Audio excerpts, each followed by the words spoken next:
मेरी ये जबान ऐसी दृढ़ता को प्राप्त हो जाए, बोलेगी तो राधा, नहीं तो कट जाए।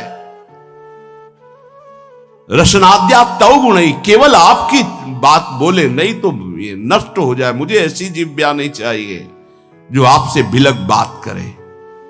दृढ़ियो, मुझे दृढ़ कर दो इस वाणी को, मेरी रसेंद्री को आपका उच्छिष्ट पाए, मेरी वाकेंद्री को आपका गुणगान करे। बस मुझे नहीं चाहिए और कुछ। राधा राधा राधा, क्या दुर्लभ रह जाएगा, क्या चाहिए। पलक झपकने को निमेष कहते हैं। इतने में राधा के प्रीतम ने अनंत ब्रह्मांडों का सृजन कर दिया। ऐसी किशोरी जो हमारी है और ऐसी किशोरी जो के अधीन लाल जो, अब मुझे क्या चाहिए समझ में नहीं आता। कोई पदाधिकारी हाथ मिला दे तो छाती फुला के गर्भ में घूमोगे, वो पता नहीं दोबारा तुमसे मिले कि ना मिले, तुम्हारी बात समझ पाए कि ना समझ पाए। अनंत ब्रह्मांडों के स्वामी को अधीन रखने वाली प्रिया जो कह रहे तू मेरा है, तभी हमारे हृदय में निकलता है हमारे माई श्यामा जी को रात। ध्यान रखना, अगर प्रियाजू ने स्वीकार न किया होता तो वाणी से नहीं तुम बोल सकते कि मेरी प्रियाजू। ये तभी बोल सकते हो जब प्रियाजू ने स्वीकार किया है। तभी यहां बैठे हो वृंदावन में प्रियाजू के घर में, तभी आप प्रियाजू के निज जनों से प्रियाजू की बात सुन रहे हो। स्वीकार करो पहले कि प्रियाजू ने तुम्हें स्वीकार किया है।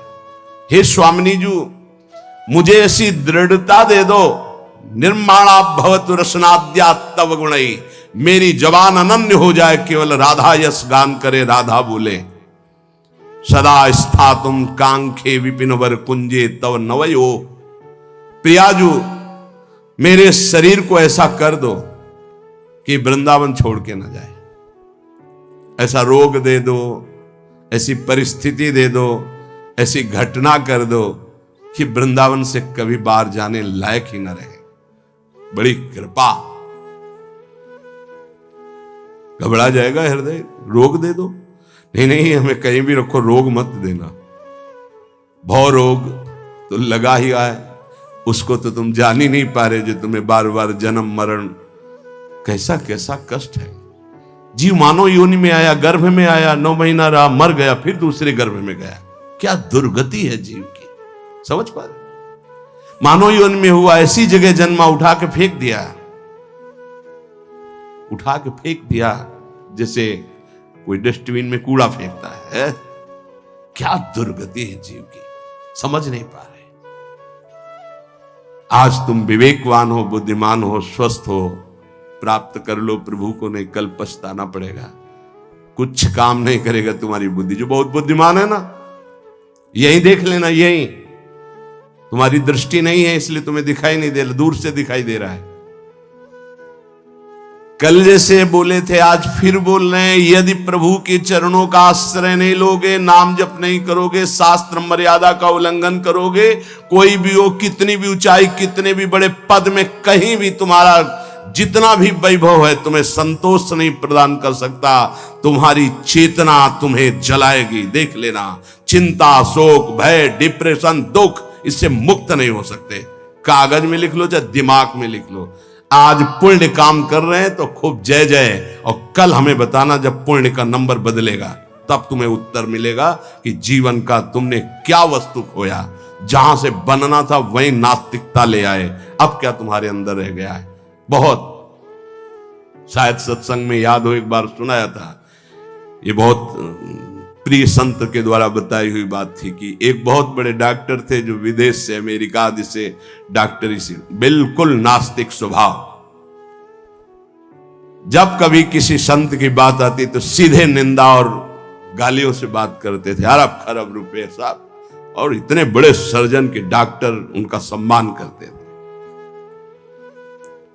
एक बार किसी संत ने उनको समझाया कि डॉक्टर साहब आप बहुत बड़े हैं, लेकिन इतने बड़े नहीं कि माया के थप्पड़ को झेल जाए, इसलिए भगवान से तो नास्तिक। कौन भगवान, कैसा भगवान, कहां भगवान। तो उनका एक बार जीवन में मैं स्वयं मिलूंगा आपसे आकर। संतों का स्वभाव होता है बहुत जिद्दी। एक बार मैं आपके दर्शन करूंगा आकर और आपसे यही प्रश्न करूंगा। आज मैं नोट कर लेता हूं आपका प्रश्न और उत्तर मैं उस समय दूंगा आकर के। फिर कुछ वर्ष बाद हमको वृंदावन में मिले थे, सिंहोम आश्रम के सामने परिक्रमा मार्ग में बैठे हुए थे, बड़े उच्च कोटि के महात्मा, बड़े छद्म भेषधारी, कोई जान न पावे। तब उन्होंने बताया था उनका कुछ समय बाद एक्सीडेंट हुआ, मेरुदंड 6 जगह से टूट गई, मेरुदंड। अब हालत जानते हो मेरुदंड टूटने वाले की क्या होती है? जिंदा मरा हुआ आदमी, मरा हुआ तो ठीक है, लेकिन जिंदा मरा हुआ आदमी, जब उनको ये पता चले वो गए अस्पताल में। डॉक्टर साहब पहचाना, रो पड़े, धीरे से बोले बचा लो। उनका अब तो गुंजाइश नहीं, अब तो अकर्म लागू हो गया, अपना दंड देने में अब नहीं हो सकता। अब एक बात कहूं, अंतिम बना लो अगर तो नाम जपना। बोले बोल दो, कुछ भी नाम बोल दो, कुछ भी बता दो।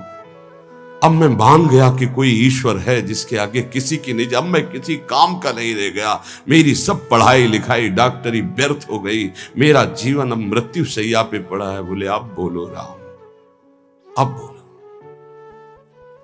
हमें लगता है उन डॉक्टर के ऊपर बहुत कृपा पहले से ही हो गई थी, तो ये परिस्थिति आई और अंतिम बन गया। संत के द्वारा भगवान नाम उच्चारण करवाना और आर्त भाव से भगवान को पुकारना, कई ऐसे उदाहरण। इसीलिए हम चीख के कहते हैं कि कोई भी हो, कहीं भी हो, कुछ भी कर लो, जब तक भगवद आश्रय नहीं लोगे तब तक शांति तुम्हारे अंदर नहीं, विश्राम नहीं। ये चिंता, शोक, भय, मृत्यु तुम्हें दंड देके रहेगी, तुम्हें त्रास देके रहेगी। हम ये नहीं कहते कि भजन करने वालों को रोग नहीं आता, दुख नहीं आता, विपत्ति नहीं आती, लेकिन 100 ग्राम विपत्ति 1 किलो संपत्ति क्या करेगी? 100 ग्राम विपत्ति का दुख हो, 1 किलो संपत्ति का सुख क्या करेगा? कौन सी आनंद संपत्ति? ये तो दुख गणना में ही नहीं है उस सुख के आगे, लेकिन हम तुम्हें इशारे में बता रहे हैं। 100 ग्राम दुख और 900 ग्राम सुख उसके ऊपर लदा रहता है, वो कुछ नहीं कर पाता। भगवद आश्रित के हृदय को तुम नहीं जान पाओगे, तुम भी भगवद आश्रित हो जाओ। सदा स्थातुम कांखे विपिन वर कुंजे चनवयो। ऐसी कृपा कर दो श्री जी कि धाम से जाने योग्य न रह जाए, ऐसी कृपा करो। बड़ी कृपा होती है। जैसे कोई जंगली जानवर होता है ना, और उसको काबू में जब किया जाता है तो गांव में एक लंगड़ डाला जाता है। अब वो उतने ही कदम चल पाएगा जितने में उसको चारा मिले, बस। ऐसे ही श्री जी जब कृपा करती है तो किसी असाध्य रोग का लंगड़ डाल देती है, बस जियो चुपचाप। कैसे? राधा राधा राधा, और आ जाओ हमारे पास। ये बड़ा सौभाग्य होता है, बड़ा सौभाग्य। अभी नौजवान एक परसों के आए थे, यहां कैंसर था। कह मैंने आपको गुरु मान लिया, अब राधा राधा राधा, अब एक श्वास भी नहीं राधा नाम से अलग जाएगी, बस मुझे कोई आशीर्वाद नहीं, बना रहे, बस राधा राधा छूटे। कितनी कृपा हो गई। कोई अपने जीवन की जब निराशा की स्थिति को देखता है तब आशा उसकी बनती भगवत प्राप्ति की। अब तो गया भाई, अब तो राधा राधा। हम तो कहते प्रणाम है भगवान की इस विधान को, प्रणाम है उस दुख, उस रोग को जिसने निश्चय करा दिया कि अब तो राधा राधा राधा। बड़े भाग्य की बात है ये, यद्यपि बर्दाश्त नहीं होगा भाग्य सबको। सदा स्थातुम, वृंदावन से न जा पाऊं, आपका आश्रय न छूटे, आपका नाम न छूटे, ऐसी परिस्थिति दे दो। ये बहुत मंगलकारी परिस्थिति है। भगवान कृपा करें भोग लायक न रह जाएं, भगवान कृपा करे जगत लायक न रह जाएं, भगवान कृपा करे हमसे कोई प्यार न करे। बर्दाश्त होगी ये बात? एक हो गया ऐसी कृपा हमें सुनना भी नहीं। हमारी आकांक्षाएं जगत की है, ये जरूर सुनना। यही हमारे जीवन की दुर्दशा है जो हमको प्रभु से विमुख किए हैं।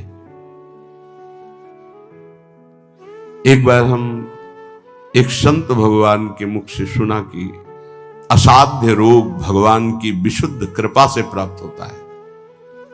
ये साध्य रोग नाता तो साधन का अहम बना रहता। मानते कि साधना ठीक थी, लेकिन उसका परिणाम वो नहीं होता जो आर्त भाव में हुआ, जो असहाय अवस्था में हुआ, जो अकिंचन अवस्था में। कोई एक व्यक्ति पानी देने वाला नहीं, एक वस्तु नहीं, आर्त भाव। आप समझ गए कि मैं गया, उसी ने कृपा की। उसी कृपा का आज आप लोग रसास्वादन कर रहे हैं। यद्यपि किसी योग्य नहीं, किसी योग्य नहीं, ना पढ़ा लिखा, ना उतना कुछ नहीं, केवल बस ऐसा है कि जैसे पारसमणि छू गई लोहे पे तो चमक पड़ा, सोना बन गया। वो उस लोहा जंगहा किसी के काम आने वाला नहीं था। श्रीपाद कह रहे सदा स्थातुम स्वामिनी, ऐसा कुछ कर दो कि ये शरीर किसी योग्य न रह जाए, आपके धाम में ही पड़ा रहे। बड़ी कृपा है उनकी। कृपा का स्वरूप हम देखा कैसे कृपा निकालती है। बिल्कुल विषय में लगे हुए हैं, एकदम निकाल के ऐसा भगवदाकार वृत्ति जो वर्षों में नहीं होती साधना से, वो मिनटों में कर देती कृपा। हमने देखा, प्रमाण देखा। वो अज्ञानी जीव नहीं जानते हैं उस कृपा को। कृपा एक क्षण में भगवत प्राप्ति करा देती है, एक क्षण में। साधना तो असाधनों का त्याग करने के लिए होती, कृपा के लिए साधन असाधन कुछ मतलब। बाढ़ आई तो सब बहा के ले गई। ये कृपा बाढ़ है। श्रीपाद कर रहे ऐसी कृपा कर दो कि मेरा जीवन सिर्फ वृंदावन। क्यों वृंदावन में ही? क्यों? ऐसा क्या खास बात है? केवल भगवत प्रेम प्राप्ति वृंदावन से हो सकती है। मोक्ष प्राप्ति तो काशी में भी हो जाएगी। प्रेम प्राप्ति ये वृंदावनेश्वरी। ये हम अपने छाती की बात कहते हैं। अगर तुम समझ पाओ, हमसे पूछो प्रमाण, तो हम इसीलिए छाती शब्द बोला है। यहां जब शरीर छूटता है तो वृंदा सखी, जैसे अभी इशारा हुआ था ना, इसमें निदेशात संप्राप्तो वर युवत युग्मम प्रिवहु।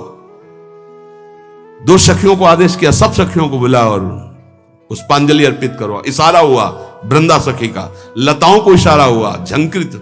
ऐसे ही यहां वृंदा सखी इशारा करती है। ये जीव हमारे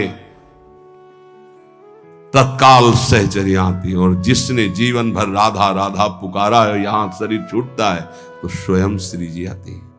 ये हम छाती की बात कह रहा हूं, स्वयं श्री जी आती है। क्योंकि कुछ बातें ऐसी होती है जिनकी सामर्थ्य नहीं जबान से कह सकूं, वो छाती में छुपी ही रहती है। इसलिए तुम्हें बात बता रहा हूं। यदि आप किसी योग्य ना होना और आपको लगे कि मुझे भगवत प्राप्ति करनी, तो धाम आके पड़े रहना, भगवत प्राप्ति पक्का। पड़े रहना धाम में। जब आपको लगे कि मेरी क्षमता खत्म हो चुकी, अब मैं किसी काम का नहीं रहा, भगवत प्राप्ति का कोई संभावना भी नहीं मेरे अंदर, तो यहां पड़े रहना, भगवत प्राप्ति हो जाएगी। श्रीपाद करे सुखम पश्ये क्रीड़ाम। अगर आपने ये ऊपर वाला नियम ले लिया, प्रिय त्वाम मामंगी कुरु, प्रिया जो मुझे अंगीकार कर लो, शरणागति प्रदान कर दो मुझे, मैं आपकी शरण में हूं। बहुत कृपालु लाडली है। बहुत प्रतिकूलता कृपा से मिलती है, बहुत प्रतिकूलता। श्री सुधाने जी के बार बार श्लोक, कब ऐसा होगा, कब ऐसा होगा, गायन करके एकदम शिथिलता। तुम मां मंगी को, मुझे स्वीकार कर, प्रियजन स्वीकार। वो शाम जीवन की वो शाम थी जो भगवान कृपा करके हर साधक को प्राप्त हो। हर साधक को, हर जिज्ञासु को, हर प्रेमी को ऐसी शाम प्राप्त हो जिस शाम में विश्राम मिल जाए। हे तू मेरा, मेरे लिए ही तो साधना होती है। मैं जब कह रही तू मेरा, फिर तेरे को क्या चिंता। अब जैसे कोई युवराज पद पर अभिषिक्त हो जाए तो उसे कोई संशय थोड़ी रहता है। ऐसे ही हर समय आनंद मस्ती रहती, भयंकर पीड़ा की स्थिति में भी मन नाचता रहता है, केवल एक बात के लिए कि मेरी स्वामिनी ने मुझे स्वीकार कर लिया। इसीलिए मन से, प्राणों से, रोम रोम से केवल एक बात है, राधा राधा राधा। ये हम किसी पक्षपात की बात नहीं कह रहे, आप मान लीजिए, फिर आप देख लीजिएगा, आप मान लीजिए। बहुत बड़ी बात कह रहा हूं बार बार हृदय से। हमारी स्वामिनी का ऐसा स्वभाव, ऐसा प्रभाव अद्वितीय है, ना ऐसा सुना, ना देखा, ना अनुभव किया। सुखम पश्ये क्रीड़ाम प्रणय रस युक्ताम ही युवयो। मैं सुख पूर्वक इस वृंदावन की भूमि में पड़ा पड़ा प्रेम दृष्टि से अपने युगल सरकार की लीला को देखता रहूंगा। गुरु कृपा है केवलम, गुरुदेव की कृपा से ही ये निष्ठा प्राप्त होती है कि वृंदावन वृंदावन, प्राण वृंदावन, जीवन वृंदावन, सर्वस्व वृंदावन। एक दिन बैठे बैठे हृदय से स्फुरित हुआ था, जो एक दो बार गाया है। ये हृदय की पूरी मनन की हुई बात आपको, जो एक दो बार पद गा करके सबको सुना, ये हृदय से केवल है। ये राधा नाम है जीवन हमारा,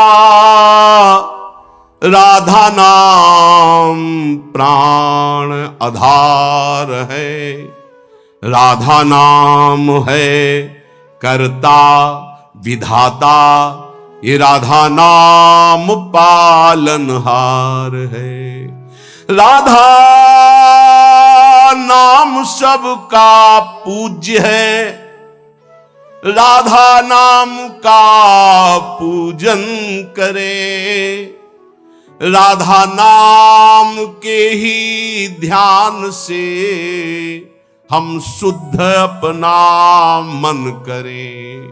राधा नाम के जप ध्यान से प्रेम बढ़ता जाएगा,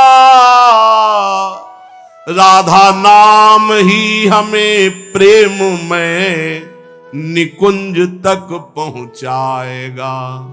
इस पूरा जीवन का सार, ये हमारा जीवन है, ये प्राण है, यही हमारा कर्ता, यही हमारा विधाता, विधान बदलने वाला है, यही हमारा सर्वस्व है, यही हमें निकुंज तक पहुंचाएगा। विश्वास कर लीजिए। पड़ा रहूं इस रज में, राधा राधा पुकारता रहूं। कैसी इस रज की महिमा! श्री भट्ट देवाचार्य जी कहते हैं, अगर इस रज के बाहर संपत्ति की तो बात जाने दो, हरि भी खड़े होंगे तो आंख उठा के नहीं देखूंगा। विपिन राज सीमा के बाहर हरिहु को न निहार, रे मन वृंदा विपिन निहार। उपासक सर्वत्र सगुण निराकार की भावना में विराजमान वृत्ति के द्वारा सम हो जाता है। सगुण निराकार जैसे राधा वल्लभ, यह हमारा रूप है आराध्य का, लेकिन मुझे दिखाई नहीं दे रहा, सर्वत्र वही है। हम भावना करते हैं अव्यक्त रूप से, निराकार रूप से, सगुण निराकार। सगुण हमारे प्रभु राधा वल्लभ जी, आकार ये सब हैं, लेकिन इनके अंदर वो विराजमान हैं। यहां से संसार से जीवन मुक्त अब समिट गई पूरी ममता अपने प्रिया प्रीतम के चरणों में, तब ये प्रेम का प्रादुर्भाव होता है। भगवान से मनाना चाहिए कि हमारी बुद्धि को नष्ट कर दो। ये जो बहुत ज्ञान विज्ञान चलती है बुद्धि, प्रभु बस इसको इतना कर दो कि राधा राधा राधा राधा राधा, बस इतने में स्थित हो जाए, ना कोई तर्क आवे और ना कोई हमारी जानकारी की इच्छा रह जाए।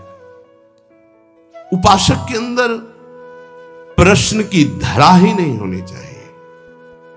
जो हमको मिला इसके आगे हमको जानना ही नहीं चाहते, उससे सब कुछ प्रकट हो जाएगा।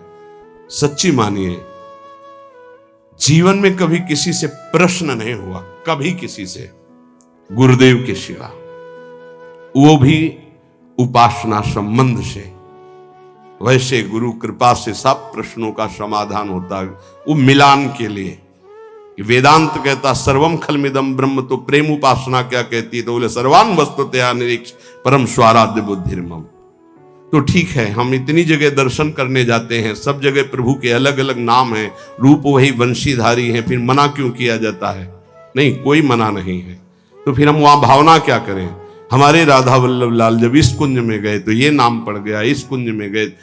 बस जो प्रश्न हमको उपासना संबंधी, बस अपने उपास्य देव में किसी भी तरह का तर्क कभी उपस्थित नहीं हुआ। उपास्य देव की उपासना को पुष्ट करने का प्रश्न, उपासक के अंदर कोई प्रश्न नहीं रहना चाहिए।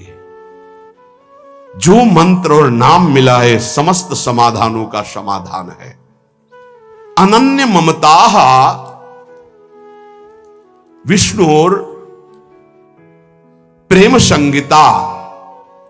हमारी जो अनन्यता है वो पहले व्यापक तत्व में हो जाए, समाधान तभी प्राप्त होगा। ध्यान रखना, एक भी सृष्टि में कोई भी अगर हमारे प्रभु से अलग हमारी दृष्टि और व्यवहार में रहेगा तो भगवत प्राप्ति में बाधा रहेगी। इतना बड़ा खेल है। अनन्य ममता विष्णुर, विष्णु माने व्यापक। जो हम आराध्य देव का नाम स्वीकार किया गुरु प्रताप से, राधा वल्लभ लाल, वो राधा वल्लभ लाल विष्णु माने व्यापक। अनन्य ममता, हमारी ममता राधा वल्लभ लाल जी के चरणों में, और वो व्यापक, सब में वो व्यापक है। प्रेम संगीता, इसी से प्रेम का स्फुरण होगा। पहले सब में बराबर। हरिवंश नाम लीजिए अजात शत्रु ते सदा। देखो भला ऐसा है?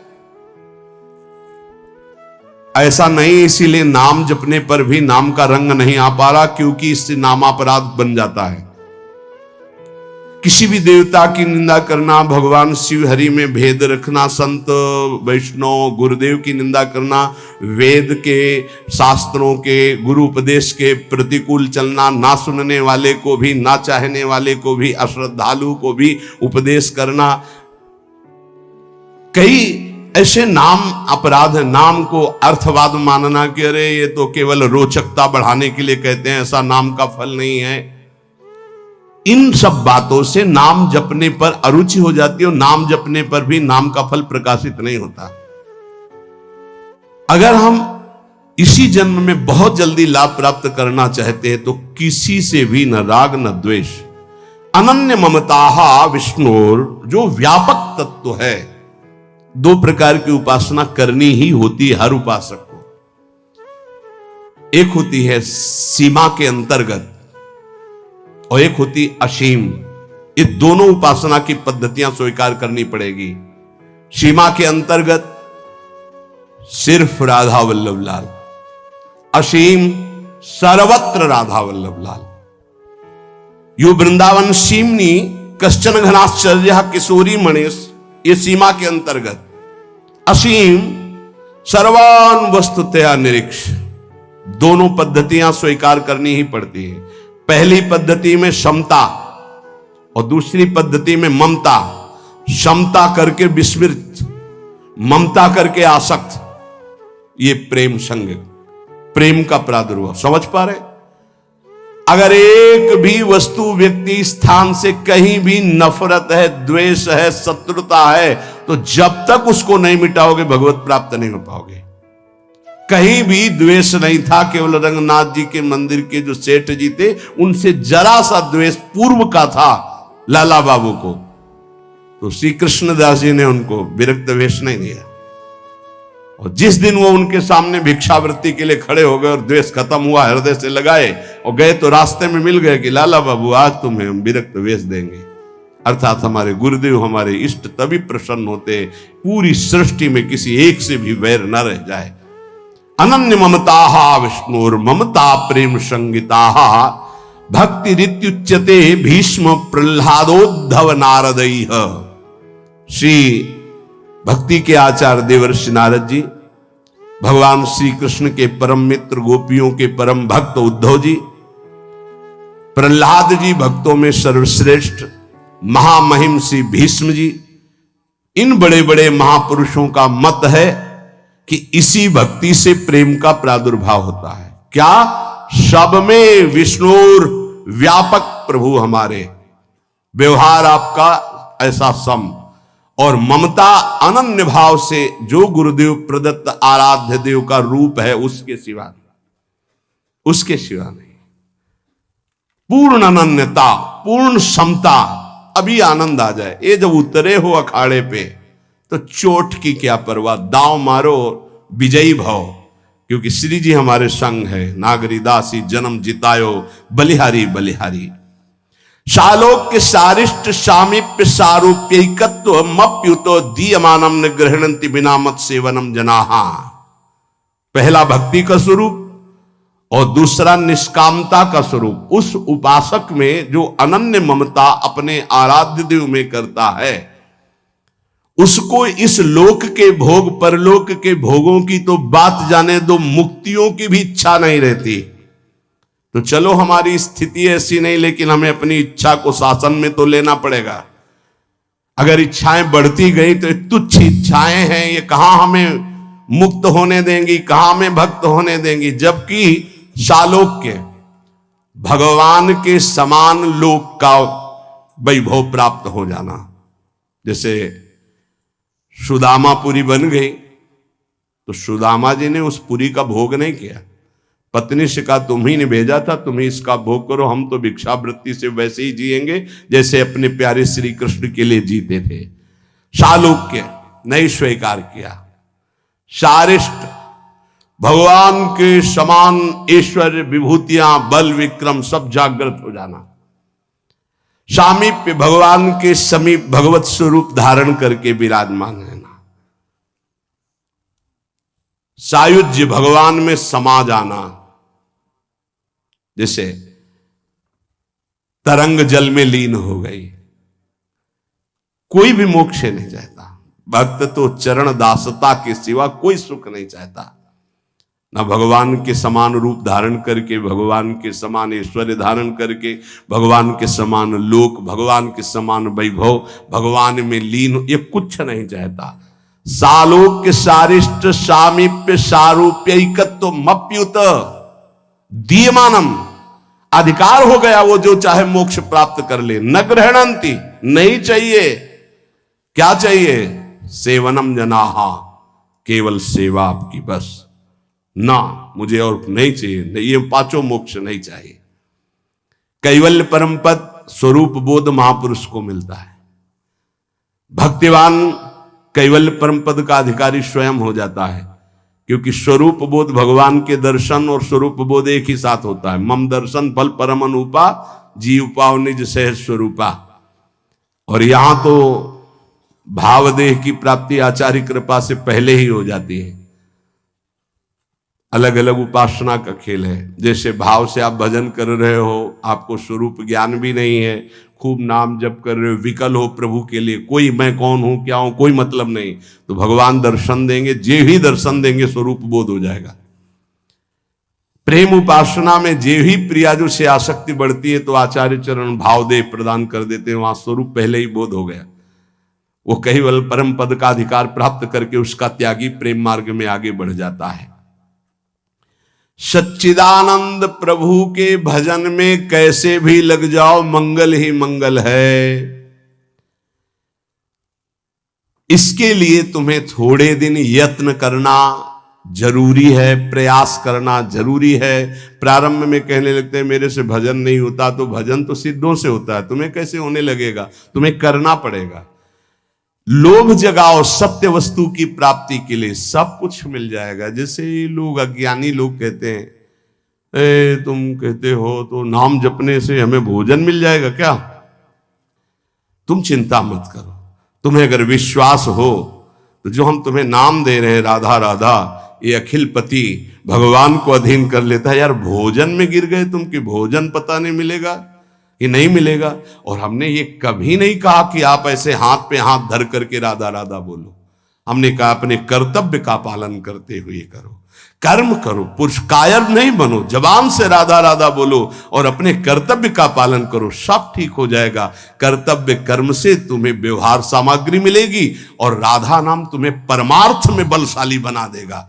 लेकिन ये अज्ञानी जीव समझते नहीं। एक बार भगवान शंकराचार्य जी आद्य गुरु, वो गंगा के किनारे देखा कि दो मछुआरे ऐसे समाधि लगाए मानो बैठे हो, बड़ी एकाग्रता से। वो बंसी जब डाली जाती है ऐसे, और जरा सा हिली तो ऐसे, तो गए भैया कितना समय बैठते हो? बोले सुबह से शाम तक महाराज। क्या मिलता है? महाराज कुछ मछलियां मिल जाती हैं, बेचते हैं, परिवार का पोषण होता है। कितने रुपया मिलते हैं? बोले इतने मिल जाते हैं। बोले ठीक है, इतना रुपया तुम्हें देंगे, भोजन देंगे, वस्त्र देंगे। 4 मठों की स्थापना उस समय हो चुकी थी। चलो मठों में विराजमान हो और नारायण नारायण का कीर्तन करो, बढ़िया भोजन मिलेगा, वस्त्र मिलेगा। महीने में इसके अनुपात से, रोज के अनुपात, मछली मारना बंद करो।